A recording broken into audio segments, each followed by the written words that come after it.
Okay, bilangkad. Nganong bilangkad man para masluon na to.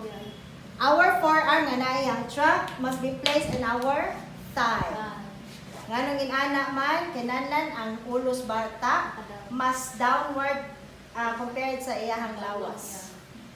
Importante po, ang importante po atong tiid, dili magkinto. Ang ana pa lang, dili effective atong back blows. Klaro, kinahanglan flat din siya. Okay, asa tama back blows, di ba naman tayo scapula diri, the wings of love, wings. Di ba? And diri, in between ana tamag back blows. How to do it? Padung ana and outward. Okay? Downward and outward. Paana. Klaro ba? Yes. How many? 5 rounds. Kananan guys, when you do your chest compression and ani, imong mata sa patient yun. Kasi kaganaan na. Mata na pasyente. Okay? 1, 2, 3, 4, 5. Wala. Support the head and the neck. Sandwich. Iyang likod. Roll the baby. Abducted. Arinasad. A, B, C. Check for the kung na may obstruction. Di pa nato makuot. That's why we have to do the 5 chest thrust. Same gyapon ganiha. How many? 5. 1, 2, 3, 4, 5. Still gyapon ang ulo, ana.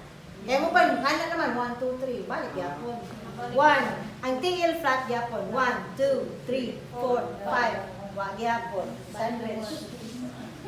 And 1, 2, 3, 4, 5. Usually 5 cycles. Kinahanglan, ika-third attempt na ganit na ginigpuan. Na-hold na. Until ikalima. Halalitan. Kana, uy! Nisiwil na. Nya kung ato yan naon, finger sweep na to, basin balik. So that's why you have to add again. 1, 2, 3, 4, 5. Kung sure na ka, use your little finger para paon ang iyahang obstruction.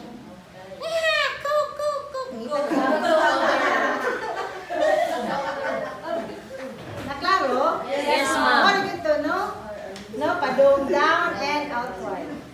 Sa adult, inward and upward. Pero you have to let your victim lean forward. Sometimes. Yes. Bandaging.